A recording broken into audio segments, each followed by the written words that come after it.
Srinagar Lok Sabha seat पर दोबारा मतदान में पड़े सिर्फ 2% वोट। 9 अप्रैल को महज 7% वोटिंग होने की वजह से दोबारा करवाई गई थी वोटिंग। घाटी में जवानों से बदसलूकी पर बोले फारूक अब्दुल्ला, जवान धैर्य खोते तो बिगड़ जाते हालात। उमा भारती ने कहा, जवान मारते तो पकड़ लेते जमीन।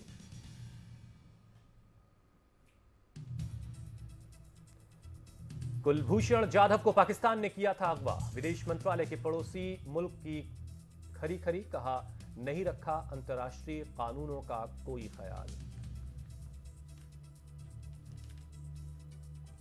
अंबेडकर जयंती के मौके पर कल संघ के शहर पहुंचेंगे प्रधानमंत्री मोदी। दीक्षा भूमि जाकर देंगे श्रद्धांजलि। ट्वीट कर पीएम ने दी जानकारी। योगी सरकार के बड़े फैसले, निजी मेडिकल और डेंटल कॉलेजेस में आरक्षण खत्म। मुस्लिम महिलाओं का सामूहिक निकाह भी करवाएगी सरकार। और उत्तराखंड कांग्रेस अध्यक्ष किशोर उपाध्याय का विवादित बयान, कहा 1 महीने तक किसी भी कार्यक्रम में न खुद बोलूंगा वंदे मातरम, न ही कोई और बोलेगा।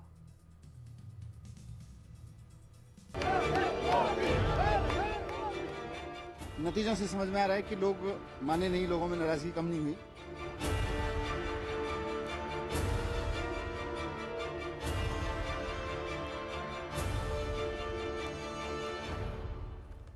नमस्कार, मैं हुसैन रिजवी।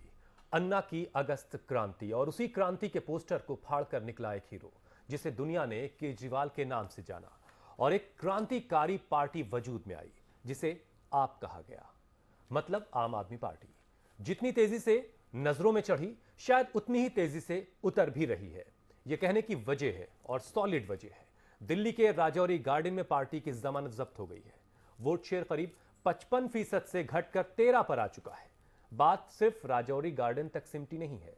इससे पहले पंजाब और गोवा में हालात बहुत बेहतर नहीं रहे। सवाल यह है कि ऐसा हो क्यों रहा है? जिन्हें राजनीति के विकल्प के तौर पर देखा जाने लगा था, क्या वो राजनीति से आउट होने को हैं? ये बात इतनी भर नहीं है। जरा वो तस्वीर आप याद कीजिए, जब दिल्ली आंदोलन की जमीन बनी थी। उस आंदोलन ने कई चेहरे पैदा किए, 2-2 मुख्यमंत्री पद के दावेदार। एक तो मुख्यमंत्री हैं भी, दूसरा बीजेपी की राह पकड़कर राज्यपाल हो लिया है। आंदोलन की राह कब सियासी चौराहे से आ मिली, पता ही नहीं चला। आपने 1 साल के अंदर वो चमत्कार किया जिसने सियासी पंडितों को भी चक्कर में डाल दिया था। केजरीवाल दूसरी बार दिल्ली के मुख्यमंत्री हैं। शीला को हरा लिया, पीएम मोदी के खिलाफ चुनाव लड़ लिए, राहुल को भी ललकारा, तो लड़ाई एक उनकी अपनी पार्टी के अंदर भी जारी रही। क्रांतिकारी इमेज कब कलेश करने वाले में बदली या फिर बदल दी गई, पता ही नहीं चला। पता ही नहीं चला आप कहां चले गए। नतीजों से समझ में आ रहा है कि लोग माने नहीं, लोगों में नाराजगी कम नहीं हुई।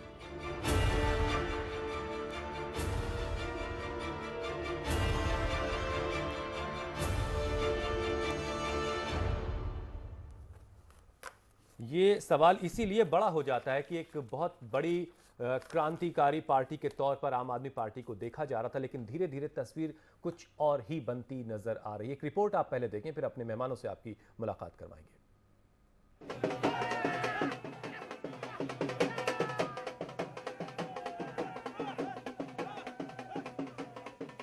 ये जश्न उस जीत का है जिसमें बीजेपी ने आपके किले को फतेह किया है। ये उमंग उस कामयाबी की है जिसमें आपके वजूद पर सवाल उठते नजर आ रहे हैं।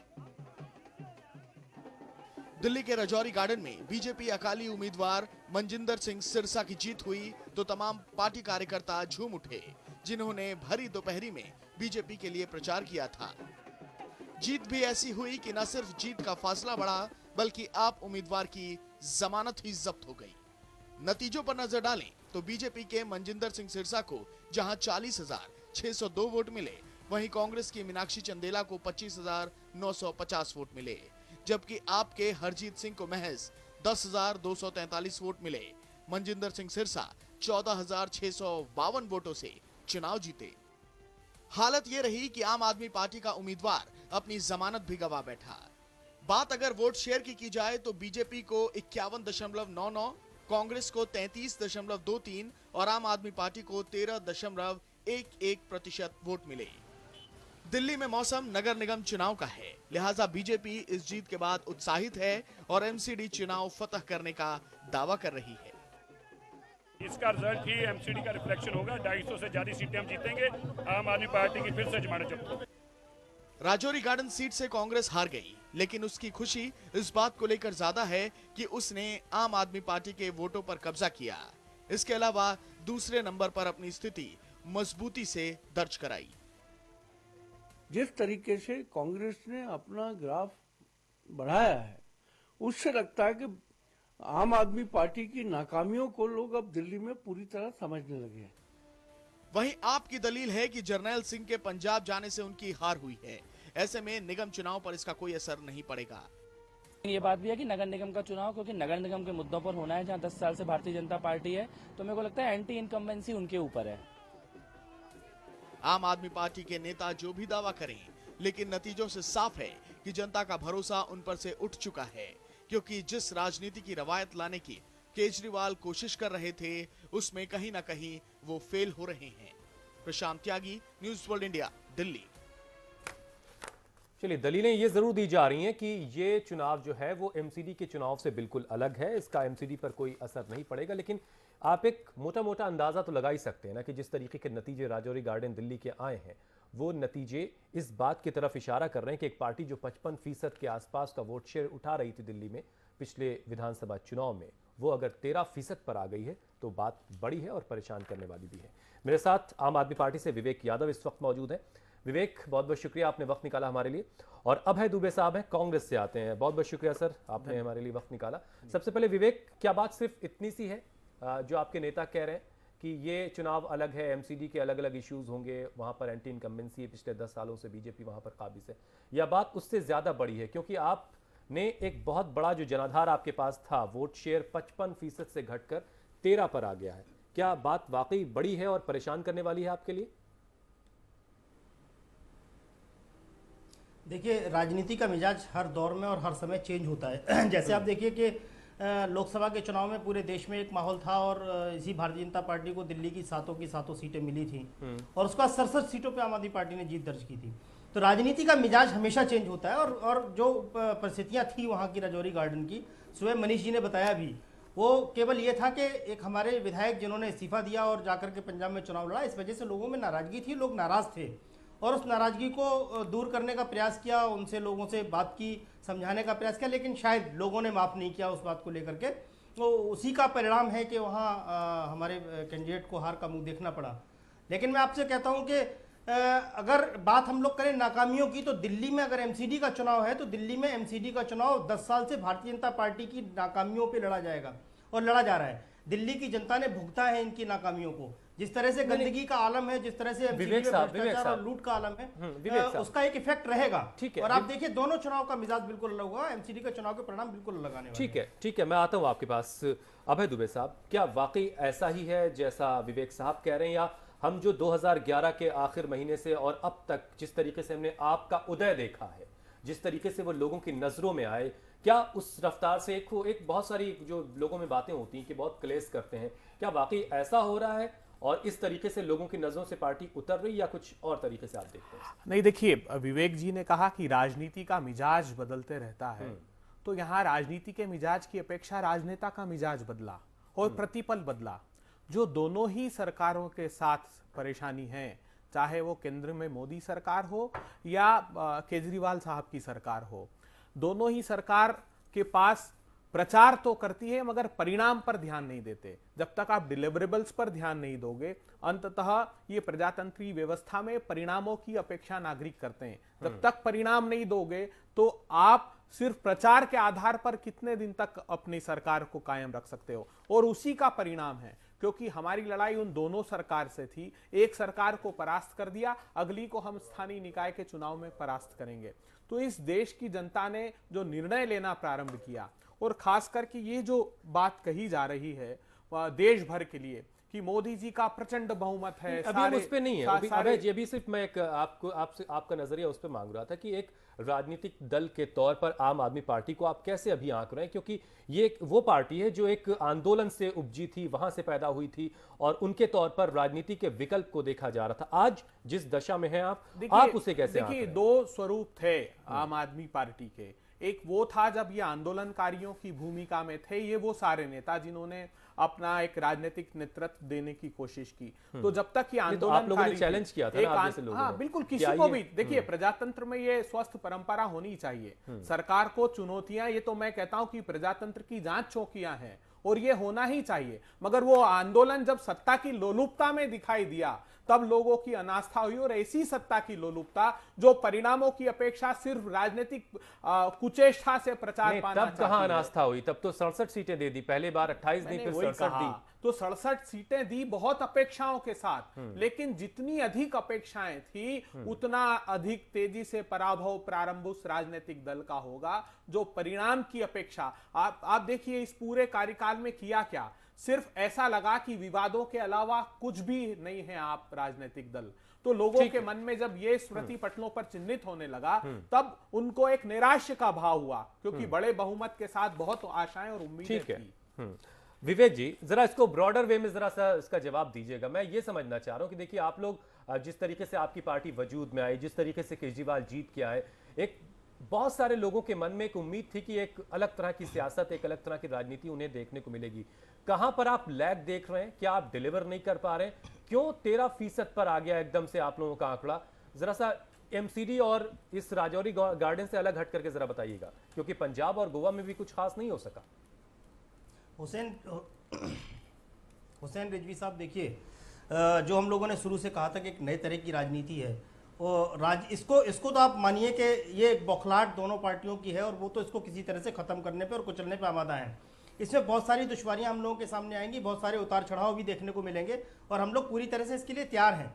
अरविंद केजरीवाल जी के नेतृत्व में कितने भी उतार चढ़ाव हम लोगों को देखने पड़े, लेकिन इसको हम लोग ऐसे छोड़ेंगे नहीं। हम लोगों ने बदलाव की राजनीति की बात की, तमाम तरह के दुष्चक्र, तमाम तरह के दुष्प्रचार आम आदमी पार्टी के खिलाफ किए जा रहे हैं। अभी आपने देखा तमाम सारे विधायकों के खिलाफ हमारे मुकदमे दर्ज करा दिए, उसके बाद कुछ नहीं मिला, कोर्ट से सब बरी हो गए। इलेक्शन से पहले कुछ ना कुछ प्रोपोगंडा लेकर के आते हैं, इलेक्शन जब नहीं होता है तब आम आदमी पार्टी बिल्कुल ठीक है, तब ना तो बीजेपी आरोप लगाती है ना कांग्रेस आरोप लगाती है। जैसे ही इलेक्शन आते हैं तो ये बेबुनियाद आरोप लेकर के दोनों पार्टियां एक होकर के सामने आती हैं, क्योंकि देखो इनको ये बातें आप कहते हैं, अगर ये राजनीति इस्टेब्लिश हो गई तो इनके लिए मुश्किल पैदा होगी। ये मिलकर के आपस में चलाते रहेंगे बारी बारी से, लेकिन अगर आम आदमी पार्टी की राजनीति इस्टेब्लिश हो गई तो मुश्किल। ठीक है विवेक जी, तमाम बातें आपके शीर्ष नेतृत्व की तरफ से कही जाती है। मैं ये समझना चाह रहा हूं कि अगर आप रोशनी डालना चाहें तो कहां कमी रह गई है कि लोगों के मन में क्यों इतनी सारी शंकाएं आपको लेकर के पैदा हो रही हैं? क्या अब आप बात लोगों तक उस सलीके से नहीं पहुंचा पा रहे हैं जैसे पहले पहुंचा ले रहे थे?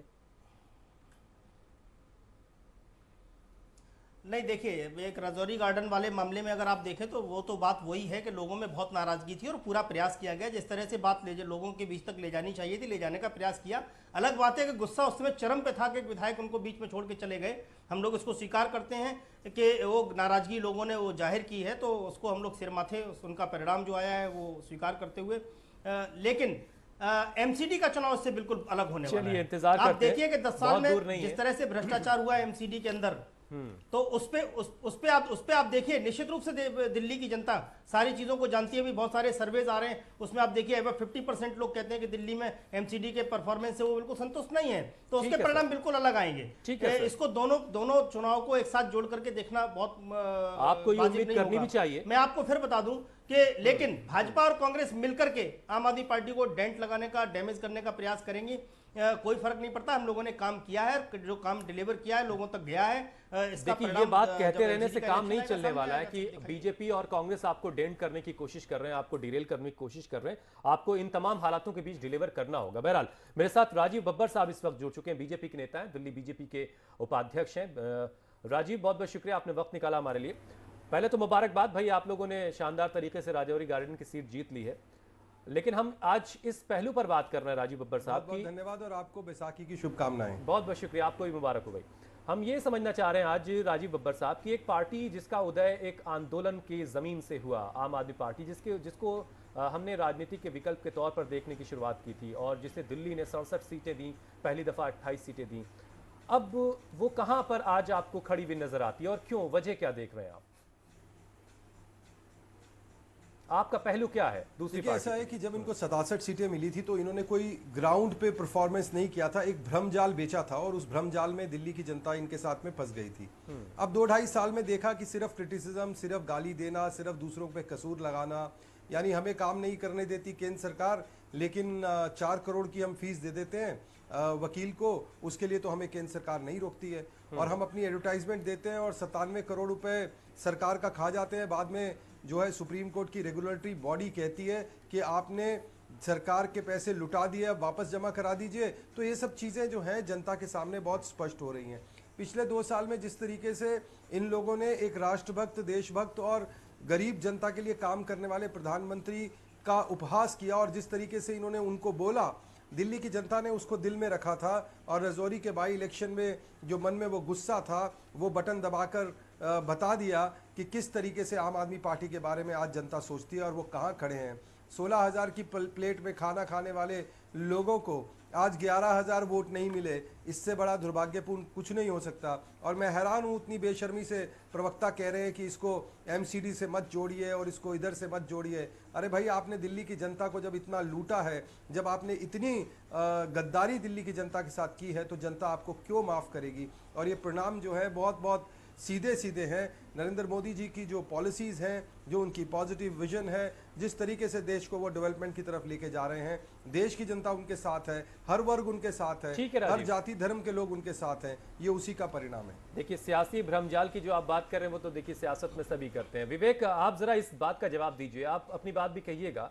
जो इल्जाम आप लोगों पर लगता है कि भाई दिल्ली में आपने जब चुनाव जीता, एक चीज ले लीजिए मेरी, एक सवाल मेरा भी ले लीजिए। आप लोग जब दिल्ली में सरकार बना रहे थे तब भी आपको ये पता था कि दिल्ली में सरकार कैसे चलती है, किसके जरिए चलती है और किन किन लोगों को साथ करके आप दिल्ली में विकास कर पाएंगे। बावजूद इसके हर बार हमने सिर्फ यही देखा कि ब्लेम गेम ज्यादा हुआ बनिस्बत इसके कि दिल्ली को ज्यादा बेहतर तरीके से हैंडल और उसकी केयर की जाती। ये इल्जाम आप पर कितना आपको लगता है कि जायज है या वाकई आपको सिर्फ डिरेल करने का काम होता रहा? देखिए, सबसे पहली चीज तो अभी इनके जो प्रवक्ता भारतीय जनता पार्टी के बोल रहे थे, अभी आप इनकी भाषा देखिए तो ये पिछला एक सप्ताह पूरा इसी में निकल गया कि किसी तरह से बदनाम किया जाए आम आदमी पार्टी को।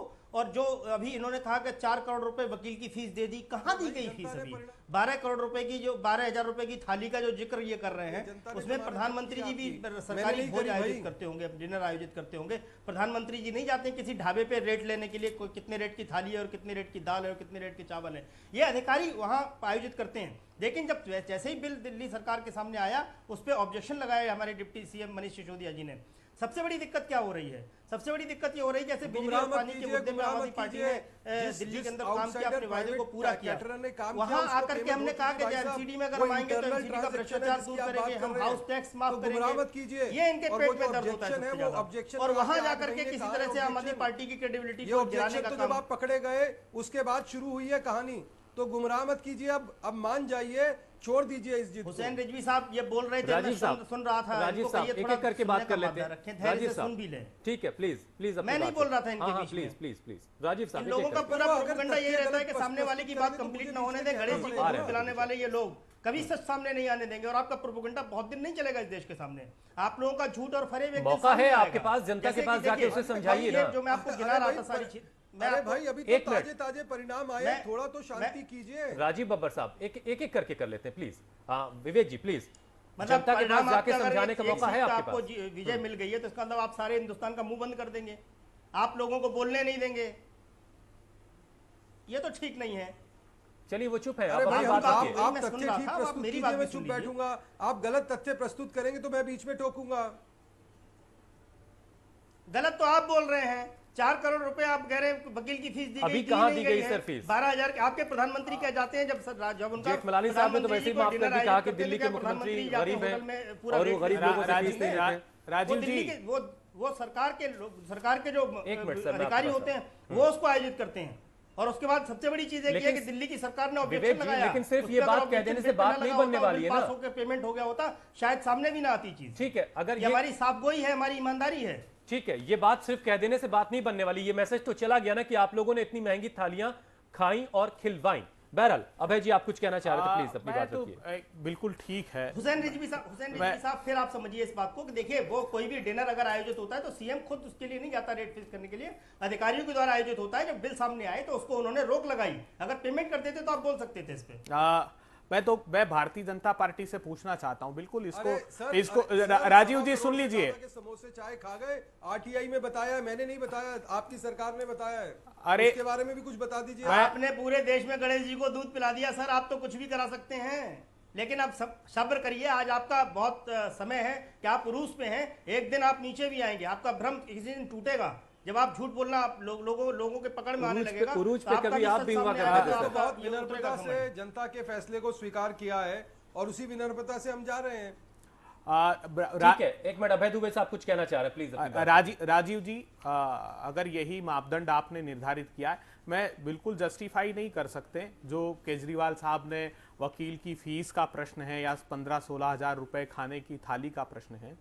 आप क्या मानते हैं कि ये 12,000 से 15-16 हजार? नहीं, मैं ये पूछ रहा हूं कि आप क्या इसको आधार रहेगा भी, आप देखिए कहां तक पहुंचेगा। इसको आधार मानकर आप केजरीवाल का इस्तीफा तो मांगते हैं, मगर कभी आपने देखा है भारतीय जनता पार्टी शासित राज्यों में जो व्यक्तिगत आरोप लगे, चाहे मध्य प्रदेश के मुख्यमंत्री शिवराज चौहान पर डंपर का केस लगाओ, सुन लीजिए, उसमें नहीं, उसमें जो फीस दी गई है वो शासकीय खजाने से दी गई है, व्यक्तिगत जितने भी मुख्यमंत्रियों के व्यक्तिगत, और 8-8, 9-9 लाख रुपए की शराब परोसी जो गई है उसके बिल भी शासकीय खजाना। एक बार निकालिए तो सही भाजपा शासित राज्यों के, और उनका इस्तीफा, ये जिम्मेदारी तो आपकी है ना, आप निकाल के। नहीं, हमने तो की, हमने राज्य के स्तर पर विपक्ष में होने के नाते बिल्कुल प्रतिपक्ष होने के नाते, लेकिन ये मैं पूछना चाहता हूं, आपने अभी कहा कि मोदी जी को पूरा बारे में कुछ नहीं कह सकता, लेकिन आप समझिए मुझे 2.25 साल से केंद्र सरकार चल रही है,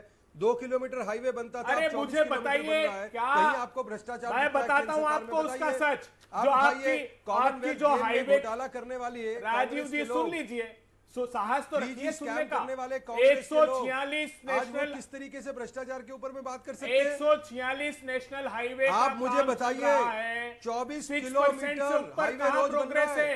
मैं बताता हूँ क्या मैनिपुलेशन किया है आपने 20,000 किलोमीटर के स्टेट हाईवे को डिनोटिफाई कराया और बता दिया कि ये रोड का कंस्ट्रक्शन एलईडी क्रांति से आपको प्रधानमंत्री ग्राम सड़क योजना में जो आपने घोषित किया है वो पिछली सरकारों के जो एमआईएस में डेटा एंट्री नहीं हुई थी उस डेटा एंट्री को कराया। मैंने पूछा क्योंकि कि 4,000 किलोमीटर का वर्क लोकेशन है, ये 70,000 किलोमीटर कैसे सड़कें बन गई? जो प्रधानमंत्री हाउसिंग फॉर ऑल 2 करोड़ मकान, 9,000 मकान बने हैं हाउस में, बताया प्रधानमंत्री जी ने। सुन लीजिए, एक डिजिटल इंडिया, 2.5 लाख ग्राम पंचायतों में इंटरनेट की कनेक्टिविटी देनी है। सिर्फ 14,000 ग्राम पंचायतों में पहुंची। आप चैलेंज आपकी करते हैं खुद की मिनिस्ट्री कह रही कि 70 साल का प्रोजेक्ट है क्या ये?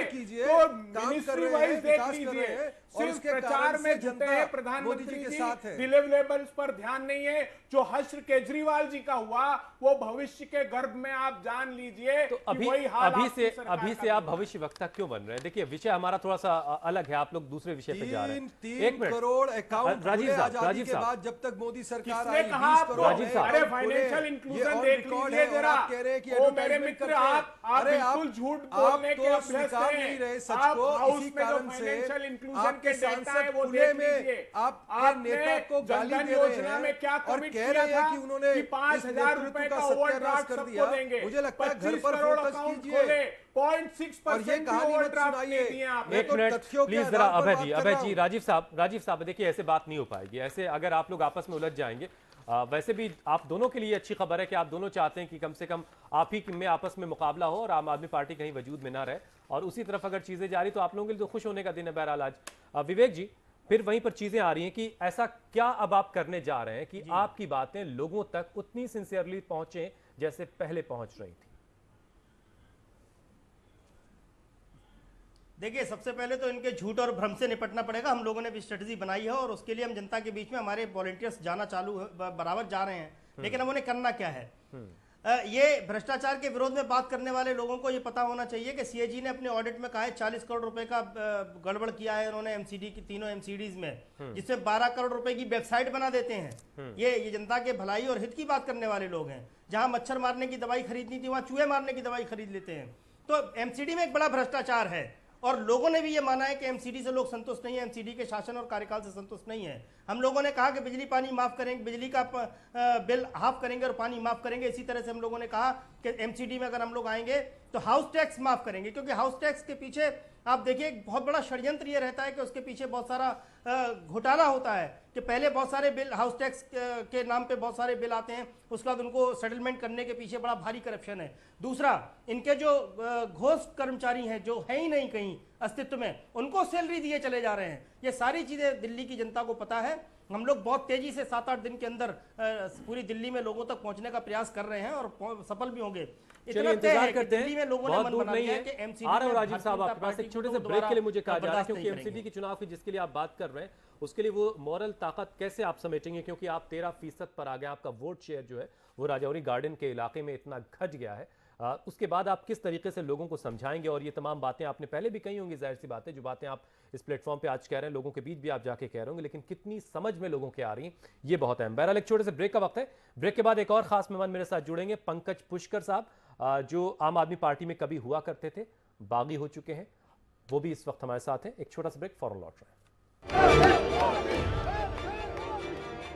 नतीजों से समझ में आ रहा है कि लोग माने नहीं, लोगों में नाराजगी कम नहीं हुई।